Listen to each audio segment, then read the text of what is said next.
అన్ని ప్రవచనాలు ఒక ఎత్తు, శక్తిపీఠ రహస్యాలు మాత్రం ఒక ఎత్తు అండి. ఈ మాట చెప్పడంలో ఉద్దేశం ఏమిటి అంటే ఇది కేవలం ఆలోచనాత్మకమైన అంశమే తప్ప ఇక్కడ ఇందులో కథాదృష్టి ఉండదు. అందుకే దీన్ని మరింత సింప్లిఫై చేస్తే బాగుండు, ఇంకా కథ చెప్తే బాగుండు అంటే జరగదు. ఎందుకంటే ఇది అసలు సత్యం. కథ అయిపోయింది నిన్నటితో, శక్తిపీఠ నిన్నటితో అయిపోయింది. రహస్యాలు ఇవాళ నుంచి మొదలయ్యాయి. రహస్యం ఎప్పుడు చాలా జాగ్రత్తగా వినాల్సిందే. అందుకో ఒక రహస్యం చెప్తానా అంటే వెంటనే చెవి తీసుకుపోను అక్కడికి, ఇంకేం వినకుండా. అవునా లేదా అండి? అంటే చాలా ఏకాగ్రంగా వినడానికి ప్రిపేర్ అయిపోయాం కదా. రహస్యం అలా వింటేనే కానీ అర్థం కాదు. ఎందుకంటే బయటన్న చెప్పాలంటే పర్వాలేదండి, లోపల ఉన్నది చెప్పడమే మహా కష్టం. ఎందుకంటే మన మొహం మనం చూడడం మహా కష్టం, చాలా దగ్గరుంది కనుక. అందుకే నీ లోపల ఉన్న శక్తి పీఠాలు చెప్పడమే మహా కష్టం. ఆ ప్రయత్నం ఇప్పుడు చేస్తున్నాం. ఇది జాగ్రత్తగా 5 రోజులు చూస్తే మన శరీరం ఒక మహాశక్తి క్షేత్రంగా. ఏ శక్తిది? ఈశ్వర శక్తి, చిచ్చక్తి. ఆ శక్తి క్షేత్రం కనబడగానే ఇంకా నేనేమింటుంది? నేను అనుకునేది కూడా అదే అయినప్పుడు నేనేమైపోయాను? ఆ అహం కూడా ఆ భవానీ అని తెలిసిపోయి అహమిచ్చేవ విభావే భవాని అనే స్థితికి వెళతాం. అందుకు శక్తిపీఠ వివేచనము అని దీనికి పేరు. శక్తిపీఠ వివేచనం. వివేచనం అంటే నీ ఆలోచనతో పనిపెట్టి గ్రహించుకో. అందుకు కొంచెం సూచనలు ఇవ్వడం జరిగింది. 108 ఎందుకు, 50 ఎందుకు. అంతేకాదు అక్షరములు 50 కూడా 50 శక్తిపీఠములే. ఈ అక్షరములు 50 ఎలా వ్యాప్తి చెందాయి ఇది తెలుసుకోవాలి. ఆ వ్యాప్తి చెందిన విధానం ఏమిటి, దానికి శివుడేమిటి, శక్తి ఏమిటి, విష్ణు ఏమిటి. అక్కడికి వచ్చినప్పటికి మళ్ళీ శివ విష్ణు శక్తి కథ మరొక అర్థంలో వస్తుందండి. చూసారా? శక్తిపీఠాలని బయట చెప్పినప్పుడు ఒక అర్థంలో అదే కథని తీసుకున్నాం. శరీరంలో చెప్పినప్పుడు కుండలిని రూపమైన ప్రాణశక్తిని చెప్తూ అది ఎవరి యందు ఆధారపడిందో అది శివుడని, వ్యాపింపు చేసినటువంటి స్థితి విష్ణువని శరీరంలో అన్వయించాం. ఇక అక్షర రూపంలో అన్వయించేటప్పుడు కూడా 50 అక్షరాల ఉత్పత్తిలో శివుడు పాత్ర ఏమిటి, విష్ణువు పాత్ర ఏమిటి, శక్తి పాత్ర ఏమిటో స్పష్టంగా తెలుసుకోవాలి. ఆ భాగం రేపు చూసుకుందాం. ఇప్పుడు మనం శక్తిపీఠముల యొక్క కథలు, వాటికి సంబంధించిన శ్లోకాలు, లోకంలో ఏవి ప్రసిద్ధి ఉన్నాయో దాంట్లోంచి వెళ్ళాలి. అందుకు బాగా ప్రసిద్ధి ఉన్న కథాభాగములు చెప్తూ ఉంటే సామాన్య జనరంజకంగా ఉంటుంటుంది. అది చెప్తూ ఉండాలి. అందులో ఉన్న అసామాన్య అంశములు చెప్తూ ఉంటే అర్థమైతే ఆనందం ఉంటుంది, లేదా ఎప్పటికైనా అర్థం చేసుకోవాలని కుతూహలమైనా కలుగుతుంది. అయితే అర్థం కాలేదంటే అర్థమయ్యే ప్రయత్నం మరోలా చేసే శ్రమ కూడా ఇక్కడ పడవచ్చు. అందుకు గ్రహించడం ప్రధానం. ఇప్పుడు అష్టాదశ శక్తిపీఠాలు అనే దాన్ని ఒక్కసారి మనం వ్యవహారం చూస్తే దీనికి సంబంధించి కాళికా పురాణంలో 18వ అధ్యాయంలో మనకి ప్రసిద్ధి చెందిన శ్లోకం కనబడుతుంది. ఎక్కడి నుంచి వచ్చింది? లంకాయాం శంకరీదేవి, కామాక్షి కాంచికాపురే, ప్రద్యుమ్నే శృంఖలాదేవి, చాముండా క్రౌంచపట్టణే, అలంపురే జౌగులాంబ, శ్రీశైలే భ్రమరాంబిక, కొల్హాపురే మహాలక్ష్మి, మాహూర్యే ఏకవీరిక లేదా మయూరే ఏకవీర్యక, ఉజ్జయిన్యాం మహాకాళి, పీఠాయాం పురుహూతిక, ఓఢ్యాణే గిరిజాదేవి, మాణిక్య దక్షవాటికే, హరిక్షేత్రే కామరూప, ప్రయాగే మాధవేశ్వరి, జ్వాలాయాం వైష్ణవీదేవి, గయా మాంగళ్యగౌరిక, వారాణస్యాం విశాలాక్షి, కశ్మీరేతు లేదా కాశ్మీరేతు సరస్వతి. అష్టాదశ సుపీఠేషు యోగవిద్ ధ్యాన నిర్మితం. మాటలు ఎలా వాడాడో చూడండి. అందుకే అక్కడతో ఆగిపో రోజు ఒకసారి చదివేస్తాం, ఏం చదివామో కూడా మనకు తెలియదు, అలవాటైపోయింది కదా. కానీ యోగవిత్ ధ్యాన నిర్మితం, యోగవేత్త అయినటువంటి వాడు ధ్యానము ద్వారా వీటిని తెలుసుకుని తాసాం స్మరణ మాత్రేణ అలా స్మరించినట్లయితే మృత్యుదారిద్ర్య నాశని. అలా స్మరించితే, అందుకని చదివితే మృత్యుదారిద్ర్య నాశనం అంటే ఎలా చదివితే అదొకటి ఉంది కదా. మందు వేసుకుంటే అంటే నీళ్లతోనో అనుపానం ఏదో ఉంటుంది, దానితో నోట్లో వేసుకోవాలి. మందు వేసుకుంటే అంటే మీద విసిరేస్తే అవుతుందా? పద్ధతి ఒకటి ఉంటుంది కదా. అదేవిధంగా ఇక్కడ కూడా పద్ధతి చెప్తున్నాడు. సాయంకాలే పఠేన్నిత్యం సర్వశత్రు వినాశనం, సర్వవ్యాధిహం అంటే సర్వవ్యాధుల్ని పోగొడుతుంది, ఆరోగ్యం సర్వసంపత్కరం శుభం. ఇప్పుడు అందరూ సాయంకాలమే చదివేంగా, చాలా సంతోషం. ఈ ఫలం అమ్మవారు ఇత్తురుగాక అని భావిద్దాం. కానీ యోగవిత్ అన్నాడుగా, అందుకు వీటికి అర్థాలు చెప్పడానికి 5 రోజుల మరి రహస్యం అన్నాం, అందుకేగా. చూద్దాం. ఇక్కడ క్రమం చూస్తే లంకాయాం మొదలు పెడదాం. అంటే లంక మనకు తెలిసి లంక అంటే భారతదేశానికి క్రింద ఉంది, అంతే కదా. చిట్ట చివరికి ఏం చెప్పాడు? కాశ్మీరేతు సరస్వతి. చూడండి ఇక్కడ ఆ చెప్పే క్రమాన్ని మీరు ఒక్కసారి గమనించినట్లయితే ఇంకా తర్వాత ఇందులో చెప్పిన డైరెక్షన్స్ బట్టి గీతలు రాసుకు వెళ్ళండి. సరిగ్గా ఎక్కడా కూడా మళ్ళీ కిందకి రావడం ఉండదు, అలాగే పైకి అలా వెళుతూ ఉంటుంది.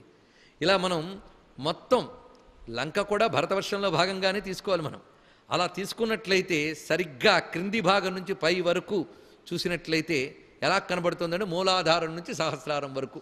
మూలాధారం లంకాస్థానం అనుకుందాం, సహస్రారం కాశ్మీరం అనుకుందాం. భారతదేశాన్ని తలకై కాశ్మీరమేగా, అంతే కదా, కాశ్మీర స్థానం అనుకున్నాం. అదో భాగం లంక అవుతున్నది. కనుక క్రింది నుంచి జాగ్రత్తగా చూస్తూ ఉంటే, అంతేకాదు యోగపరంగా కూడా మన కాంచీపురం ఇత్యాది క్షేత్రములన్నీ మూలాధారం పైన మణిపూర చక్రములు ఇవే చెప్తున్నారు. ఆ లెక్క కడితే ఈ లంక సంస్కృతి, ఈ కామాక్షి మొదలైనటువంటి ద్రవిడ సంస్కృతి రెండు ఇంచుమించు ఒకటే సంస్కృతులు మనకు తెలిసి.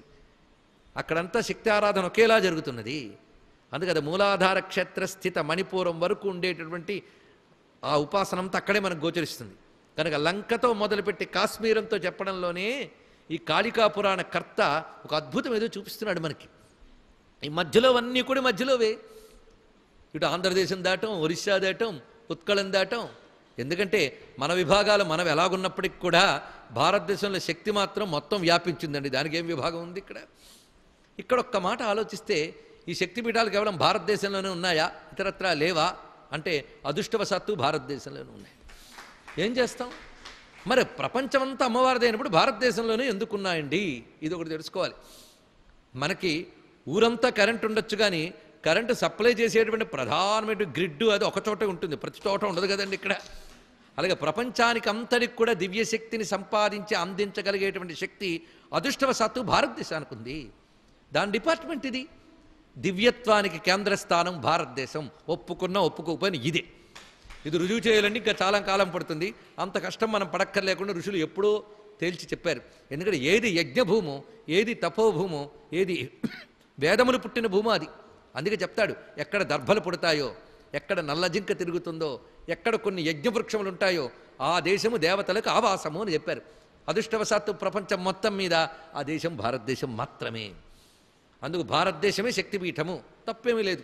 అందుకు ప్రపంచానికి నిజమైన దివ్యశక్తి కావాలంటే ఇక్కడికి రావాల్సిందే. ఎక్కడి నుంచో ఇక్కడికొచ్చి దేవతాశక్తిని ఎవ్వడూ ఇవ్వలేడు. ఇస్తానంటే మోసం చేస్తున్న అర్థము. ఇక్కడి నుంచే దేవతాశక్తి ప్రపంచంలో ఎక్కడికైనా వెళ్ళాలి. తెలుసుకోండి, ఇక్కడ అసలు దేవతా విజ్ఞానం కేవలం భారతీయ సనాతన హైందవ ధర్మంలో తప్ప ఇంకెక్కడా లేదు. ఇది ఇంత ప్రశ్న వేస్తారా అంటే దీనికి సమాధానం చెప్పగలిగే వాళ్ళు ఉంటే సిద్ధం. ఎందుకంటే దేవత అనే శబ్దము కానీ దేవతా విజ్ఞానము కానీ సంపూర్ణంగా యుగాల క్రితమే కలిగి ఉన్నాం ఇక్కడ.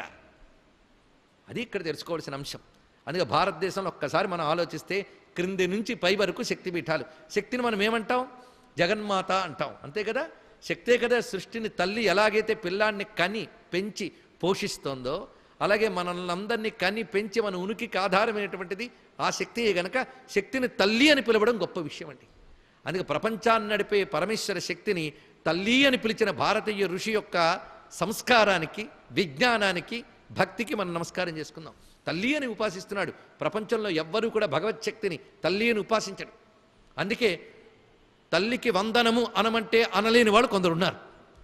ఎందుకంటే భగవత్ శక్తిని తల్లిలా చూడలేకపోతే వాడికి ప్రపంచంలో బ్రతకడానికి అర్హత ఎక్కడ ఉంటుందండి ఇక్కడ. అందుకు భారతీయుడు మాత్రమే భగవత్ శక్తిని తల్లిగా దర్శిస్తాడు కనుక జగన్మాత అనే భావము ఇక్కడ మనకు కనిపిస్తున్నది. ఆ భావంతో మనం పరిశీలించినట్లయితే లంక మొదలుకొని కాశ్మీరం వరకు ఈ మధ్యలో కాంచీపురం మొదలైనవి చాలా చాలా వచ్చాయి. ఇవన్నీ అమ్మపీఠాలే అయినప్పుడు భారతదేశంలో కొస నుండి ఈ కొస నుండి ఆ కొస వరకు అంతా అమ్మ వ్యాపించినప్పుడు భారతదేశం మొత్తాన్ని అమ్మ అని పిలవాలి. అందుకేనేమో వందే మాతరం అని పిలుస్తున్నాం ఇక్కడ. బంకించంద్ర చటర్జీ అన్నవాడు సామాన్యమైన దేశభక్తి గీతం రచించిన వాడు కాడండి. అతడు రచించినటువంటి రచనను ఒక్కసారి తెచ్చి చూసుకోండి. త్వం దుర్గా దశ ప్రహరణ ధారిణి ఇలాంటివి రచించినప్పుడు ఈ భారతదేశాన్ని ఎలా దర్శించాడు ఆయన? దుర్గా ఆవిడే, లక్ష్మీ ఈవిడే, సరస్వతి ఈవిడే. ఈ చెప్పడంలో ఉద్దేశం ఏంటి? ప్రపంచానికి జ్ఞానం ప్రదానం చేసేటప్పుడు నా దేశం సరస్వతి అవుతుంది, అన్నం పెట్టేటప్పుడు నా దేశం లక్ష్మి అవుతుంది, శక్తిమంతంగా ఉన్నప్పుడు నా దేశమే దుర్గయ్యి ధర్మాన్ని కాపాడుతుంది అని భరతమాతని త్రిమూర్త్యాత్మకంగా దర్శించాడు. ఇలా దర్శించిన వాళ్ళలో మరొక ఆయన అరవింద మహర్షి. ఈ చరిత్ర మనం తెలుసుకుని నేటి భారతీయులకు చూపించండి. అసలు భారతదేశ స్వరూపం ఏమిటో అందించాలి. కానీ భారతదేశాన్ని చూసే స్థితిలో భారతీయుడు లేడు. వాడు ఇక్కడ కూర్చొని పడమట వైపు చూపు తిప్పుకున్నాడు, అది ప్రారంధం. అస్తమయం వైపు చూడడం ఎంత తప్పండి. ఉదయిస్తున్న సూర్యుడి వైపు పెడమొహం పెట్టి అస్తమిస్తున్న వాడిని చూడడం ఏంటి, చీకటి వైపు చూడడం కాకపోతే కర్మ. ఆ పరిస్థితిలో మనం ఉన్నాం ఇక్కడ. ఇప్పటికైనా మించిపోయింది లేదు. భారతీయుడికి భారతీయత అర్థం కావాలంటే అసలైన స్వాతంత్ర సమరం జరిగినప్పటి మహాత్ముల ఆలోచనలు ఎలా ఉండాయో తెలుసుకోవాలి. మనకు స్వాతంత్రం సిద్ధించిన తర్వాత కుహనా దేశభక్తుల చేతిలో పడిపోయింది మొత్తం. వాళ్ళు డిజైన్ చేశారు ఏమిటి, భారతీయత లేని భారతదేశం. దాన్ని డిజైన్ చేసి పంపించారు. ఆ విషయం వ్యాపించింది, 60 ఏళ్ళు దాటిపోయింది. ఇప్పటికీ భారతీయత చైతన్యం మనకు రగల్లేదు. అందుకు భారతీయ ఈ స్వాతంత్రోద్యమం జరిగిన నేపథ్యం చూస్తే ఇప్పటి వాళ్ళు రాసిన చరిత్ర కాదు, అసలైన చరిత్ర వెతకండి, దొరుకుతాయి. అవి తెలియాలంటే 1893లో మొదలుపెట్టాలి. 1893లో స్వామి వివేకానంద మొట్టమొదట భారతదేశం అంటే ఏంటో చెప్పాడు. ఆయనిచ్చిన ఊపిరితోనే మొదలైంది స్వాతంత్రోద్యమం. ఈ కోణంలో ఎవరికి తెలియదు అసలు. భారతదేశానికి ఒక ఆత్మవిశ్వాసాన్ని కలిగించి నా దేశం గొప్పది, నా దేశాన్ని నేనే పాలించుకోగలన నమ్మకం కలిగించిన వాడు మొట్టమొదటి స్వామి వివేకానంద. ఆయన స్ఫూర్తితోనే, ఆయన్ని చదివేకే నాకు దేశం అంటే అర్థమైంది అన్నాడు గాంధీ. ఇప్పుడు చెప్పండి, ఇలా ఎందరెందరో. ఇంకా రవీంద్రనాథ్ ఠాగూర్ ఒక మాట అన్నాడు, నీకు భారతదేశం అర్థం కావాలంటే స్వామి వివేకానందం చూడండి. ఆయన చెప్తాడు విదేశాలు తిరిగి వచ్చాక ఈ దేశం గురించి ఏమనంటే, నాకు ఈ దేశం ఒక మట్టి ముద్ద కాదు, అణువణువున ప్రాణశక్తి నింపుకున్న జగన్మాత నా దేశము అన్నాడు మహానుభావుడు. ఇదంతా కూడా ఏదో దేశభక్తో లేదా ఒక వైప్లవ్యమో చెప్పడం కాదు. ఇక్కడ మహాత్ములు ఈ దేశాన్ని ఎలా చూశారు, ఒక మాతగా చూశారు. అందుకే భారత్ మాతాకి జై అని ఇప్పుడు మనం అనగలుగుతున్నాం. ఆనాడు వందే మాతరం అని నినాదం మ్రోగింది. ఏముంది అందులో, వందే మాతరం తల్లికి నమస్కారం. ఆ మాట ఎంత మోగిందో కొంతమందికైనా తెలుసు కదా. ఎందుకంటే అంత మోగింది అంటే ఆ చరణాల్లో విస్తరించినటువంటి జగన్మాతృ చైతన్యానికి, దేశానికి అభేదంగా దర్శించినటువంటి ఆ బంకించంద్ర చటర్జీ అనబడే మహర్షి యొక్క దర్శనం. అందుకు వందే మాతరం అని ఎందుకు అంటున్నామంటే, లంకాయాం శాంకరీదేవి నుంచి కాశ్మీరేతు సరస్వతి వరకు అంతా ఒకే మాతృపీఠముగా ఉంది కనుక భారతదేశంలో శక్తిపీఠాల, భారతదేశమే మహాశక్తిపీఠమా అని ఇప్పుడు మనం భావించుకోవాలి. అందుకు మళ్ళీ భారతదేశంలో శక్తిపీఠాలు తిరిగి జాగృతి జరగాలి. అయితే ఈ శక్తిపీఠాల ఆలయాలు తర్వాత ఏర్పడ్డాయి. పీఠము ఆలయము రెండిటికి ఉన్నటువంటి భేదాన్ని ఇప్పుడు పరిశీలించాలి. కొన్ని పీఠక్షేత్రాల దగ్గరికి వెళ్తే మనం వెళ్ళేటప్పుడు ఏదో పెద్ద ఆలయం ఉంటుంది అనుకుంటాం, తీరా చూస్తే అక్కడ ఏ ఆలయం ఉండదు. పైగా ఇన్నాళ్ళు పారాయణ చేసామండి, ఇక్కడ చూస్తే ఏమీ లేదే మనకు ఆశాభంగం, అవునా లేదా? గయ్యకి వెళ్ళి సర్వమంగళ ఎక్కడుందా అని వెతికితే ఎక్కడో చిన్న మూల, చిన్న గుడి, ఒక చిన్న రాయి, అక్కడే పెద్ద పూజలు ఏం కనబడవు. అటు ఇటు పిల్లలు ఆడుకుంటూ తిరుగుతూ ఉంటారు. మన భావంలో ఓహో చాలా పెట్టుకెళ్తాం, మొత్తం డిసప్పాయింట్. ఆలయానికి క్షేత్రానికి సంబంధం లేదు, ఇది తెలుసుకోవాలి. పీఠము అంటే ఆ భూమి యందు సహజంగా ఆ శక్తి ఉంటుంది.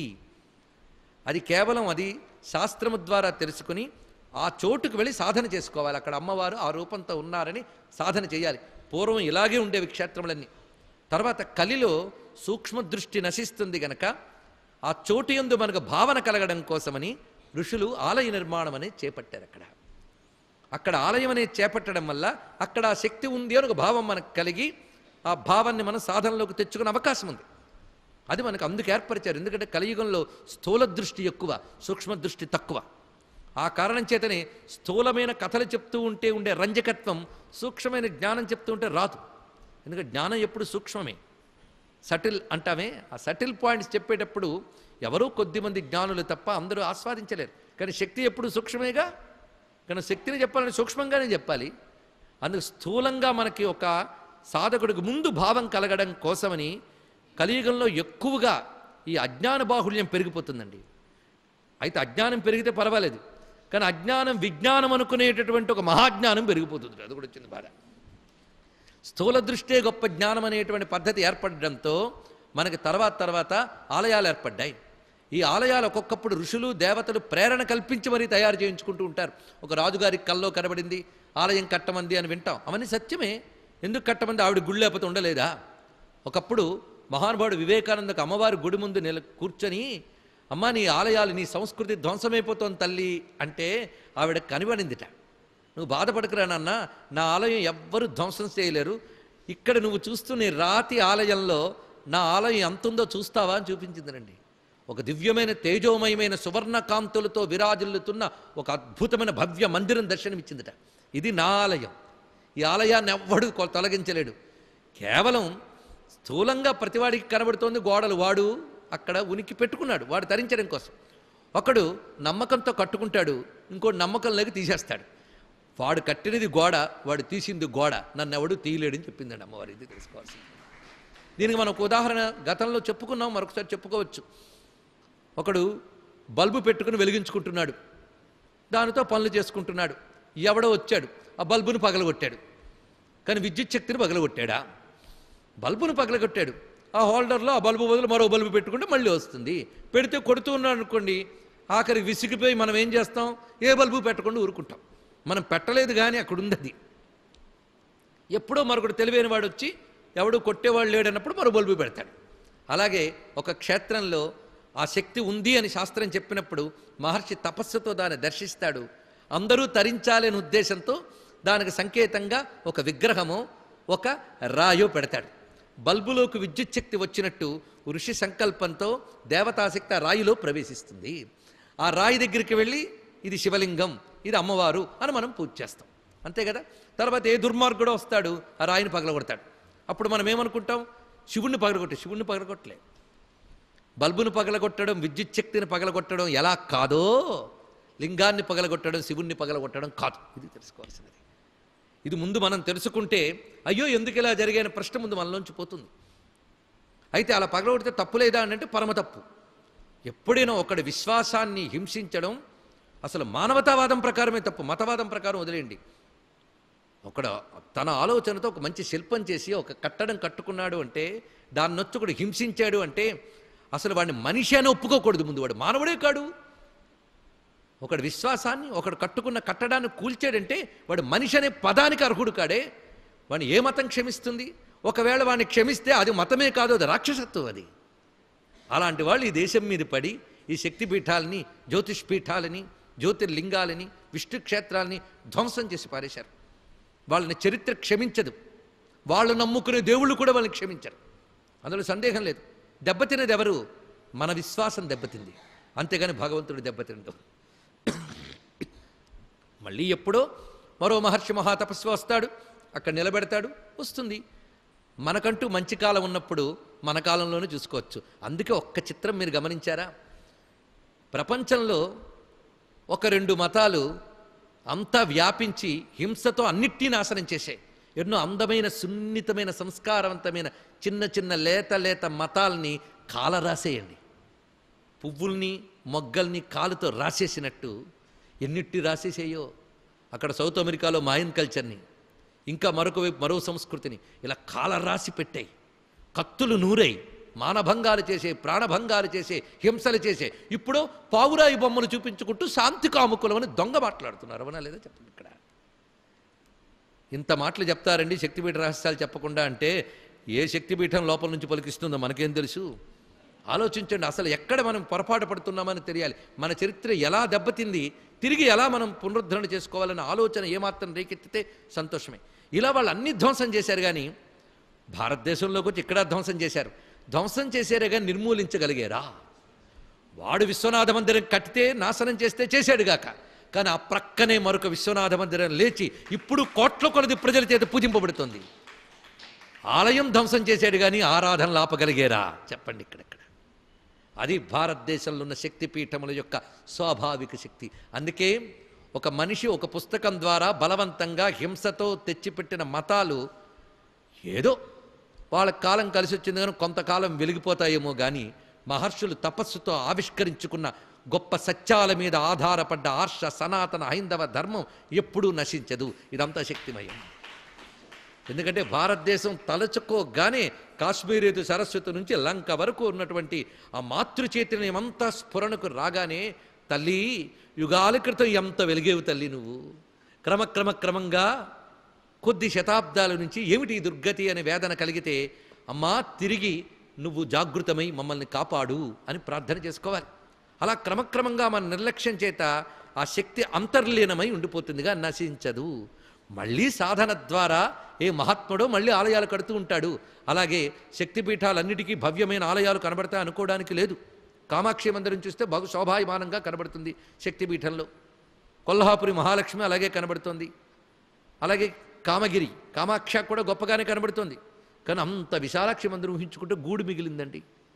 ఎందుకంటే వీడు గుళ్ళు కట్టడం, వాళ్ళు కూలదొయ్యడం, ఇలా జరిగి జరిగి జరిగి ఔరంగజేబుతో ప్రారంభమైన తర్వాత కొన్ని శతాబ్దాల కాలము నిరంతర నిరంతర నిరంతర ఆలయ ధ్వంసములే జరిగే కాశీక్షేత్రంలో. గుర్తుపెట్టుకోండి, ఇక్కడున్న పెద్దలకు ఎలాగూ స్పందన ఉండదు. కనీసం యువత కాస్త స్పందించిన అసలు భారతీయతని కాపాడుకోవడానికి ఏం చెయ్యాలో ఇలాంటి కీలక తరుణంలో ఆలోచిస్తాడు. ఇక్కడ ఎవరికి పట్టదిది. మీడియా వాళ్ళు రికార్డ్ చేస్తే చేయొచ్చు, కానీ అక్కడ కూడా స్పందన లేదు సరిగ్గా. సనాతన ధర్మ విషయంలో ఉన్న విషయం చెప్పుకుంటున్నాం. ఇక్కడ వాళ్ళు అలాగే ఇది కట్ చేసి టెలికాస్ట్ చేస్తారండి, పర్వాలేదు, ఉన్నవాళ్ళు వింటారని చెప్పుకుంటున్నాం. ఇక్కడ జడత్వం ఆవహించింది భారతదేశానికి. ఏ ఆర్తితో చెప్తున్నామో చూడండి. ఇక్కడ ఇంత శక్తిపీఠమయమైన భూమియే, అణువణువు శక్తిపీఠమే. ఎందుకంటే 64 కోట్ల శక్తిపీఠాలు ఉంటే ఎక్కడున్నాయి? ఇంకా విస్తరించే నేపాల్ వరకు ఉన్నాయండి. అంతా కలుపుకునే భరతవర్షం, భరతఖండం. మన దృష్టిలో నేపాల్ విదేశం, కానీ అక్కడికి వెళ్ళి ఆచమనం చేస్తే భరతవర్షే భరతఖండే అనే చెప్పుకోవాలి. అంతా కలిపి భరతవర్ష భరతఖండం. ముక్కలయ్యింది బాధ. అయితే మనదైన కాశ్మీరంలో సరస్వతీదేవికి ఆలయం కనబడదు. వెళ్ళండి, కాశ్మీర్ అయితే సరస్వతి అమ్మవారి ఆరాధనలో కాశ్మీర పురవాసిని అంటే చాలట సరస్వతి స్పందిస్తుంది. అమ్మ నీ కాశ్మీరంలో గుడి లేదు, నువ్వు ఉన్నావా అని అడగకూడదు. గుడి లేకపోవచ్చు, కాశ్మీరంలో సరస్వతి ఉంది. ఎందుకంటే రాగితీగలో విద్యుత్తు ప్రవహిస్తూ ఉంటే దాని మీద చెత్త కుప్ప పడిస్తే రాగితీగ కనిపించదు, కానీ సరి అయిన పద్ధతిలో అది పక్కకు తీసి స్పర్శిస్తే శక్తి బయటకు వస్తుంది. కనుక ఇప్పుడు మన యొక్క అజ్ఞానం చేత, అవివేకం చేత, ఇతరుల దుర్మార్గం చేత శక్తిపీఠం మరుగవుతోందే తప్ప శక్తి నశించదు. ఇది తెలుసుకోవాల్సింది. అలాగా ఈ శక్తిపీఠములు ఎల్లవేళలా ఉంటాయి. అయితే పురాణ కథలు జాగ్రత్తగా వినేటప్పుడు ఒక్కొక్క శక్తిపీఠానికి ఒక్కొక్క కథ చెప్తారు. ఆ కథాకాలం చూస్తూ ఉంటే శక్తిపీఠాలు ఏర్పడిన కాలంతో సంబంధం కనిపించదు. ఉదాహరణకి లంకాయాం శంకరీదేవి. ఏ లంక? ఇది పెద్ద ప్రశ్న. ఇప్పుడు కనబడుతున్న లంకేనండి? కాదని కొందరు, అవునని కొందరు. అసలు విభీషణుడు నేటికి లంకని పాలన చేస్తున్నాడని, కల్పాంతం వరకు ఉంటాడని మనకి పురాణాలు చెప్తున్నాయి. మరి విభీషణుడు లేడు, లంక లేడు అంటే అది సూక్ష్మభూమికి సంబంధించినటువంటిది అని చెప్పుకోవలసింది. కనుక లంక ఏది అంటే ఇది ఆఫ్రికా ప్రాంతాల్లో ఏదో ఉందని కొందరు, ఇలా ఒక్కొక్కరు ఏదో వ్యవహారం. కానీ మనం అనుకుంటున్న లంక అనుకుంటే తప్పేమీ లేదు. దీనికి సంబంధించి ఒక కథ చెప్తారు. రావణాసురుడు ఆ పరాశక్తిని బంధించి తీసుకువచ్చి పెట్టుకుందాం అనుకున్నట్టు తన లంకలో. వాడు బుద్ధి అదే. అందుకే సీతమ్మని తీసి బంధించడం కూడా పరాశక్తిని బంధించడమే గట్టిగా ఆలోచిస్తే. అంతకుముందే కైలాసం దగ్గరికి వెళ్ళి ఆవిడని తీసుకొద్దాం అనుకున్నట్ట. కానీ ఆవిడ బంధింపబడుతుందా? తన శక్తితో నొక్కింది గట్టిగా. దానితో ఇంకా అందితే జుట్టు, అందకపోతే కాలు కదా. అమ్మ క్షమించమ్మా, నేను ప్రార్థిస్తున్నాను, అదండి కావాలి. అసుర బుద్ధి శక్తిని అధీనం చేసుకోవాలనిపిస్తుంది. శక్తి అధీనం కాకపోతే కాళ్ళ మీద పడుతుంది. అది చూస్తున్నాం మనం ఇక్కడ. ఎప్పుడైతే కాళ్ళ మీద పడ్డాడో అప్పుడు దయతో కరిగిందిట ఆ తల్లి.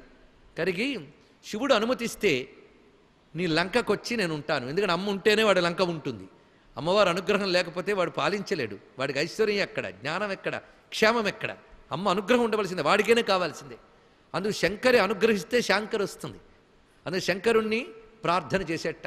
అందుకు శివుడిని ప్రార్థన చేయగానే శివుడు దయామయుడై ఆ శక్తికి సమ్మతినిచ్చాడు. అప్పుడు శివుని యొక్క శక్తి శాంకరి లంకలోకి చేరిందిట. కొత్తగా చేరిందా? నిన్న కథ ప్రకారంగా అయితే అక్కడ ఉంది. అంటే అర్థం, ఈ ప్రార్థన వల్ల అక్కడున్న శక్తి బహిర్గతమై కాపాడుతుంది. ఇది మనం అన్వయించుకోవాలి. లేకపోతే ఇక్కడ ఇలా కథ చెప్పారు శక్తిపీఠంది, మరి అక్కడ అలా చెప్పారు, ఎప్పుడు వచ్చినట్టు అని వెంటనే అడుగుతాం జాగ్రత్తగా వింటే. వినకపోతే ఏ బాధ లేదు. ప్రశ్నించే వరకు జాగ్రత్తగా వింటారండి, సమాధానం జాగ్రత్తగా వినరు, అది కూడా వచ్చింది బాధ. అందుకే ఇక్కడ అక్కడ ఉన్న క్షేత్రంలోనే తర్వాత కథ జరిగింది అని తెలుసుకోవాల్సినటువంటి అంశం ఇది. ఆ విధంగా వచ్చినటువంటి శాంకరి ఒక మాట చెప్పిందిట, ఎక్కడైనా ధర్మానికి దెబ్బ తీసేవా వచ్చేస్తాను, వదిలేస్తాను నీ లంకని అని. ఆ విధంగా ఎప్పుడైతే సీతమ్మని అతడు బాధ పెట్టాడో అప్పటి నుంచి ఆ తల్లి వదలడానికి తగ్గ ప్రణాళిక వేసింది. ఇది తెలుసుకోవాలి. శాంకరి వదలడానికి అంటే ఇంకా ప్రకటింపబడకుండా, అతడికి ఇంకా సహకరించకుండా తిరిగి గుప్తమైపోవడానికి సంకల్పించుకుందా తల్లి. అందువల్లనే లంకా దహనం మొదలైనవన్నీ జరగడం జరిగింది. ఆ తర్వాత రామచంద్రమూర్తి యొక్క ఆ దివ్యశక్తితో రావణుడు సంహరింపబడ్డాడు. ఆ లంక యందు ఆ శక్తి ఇంకా విడిచిపెడతాను అంటే మళ్ళీ విభీషణాదులు ప్రార్థన చేసి నువ్వు అనుగ్రహించాలి అని చెప్పారు కనుక లంకాయాం శంకరీ.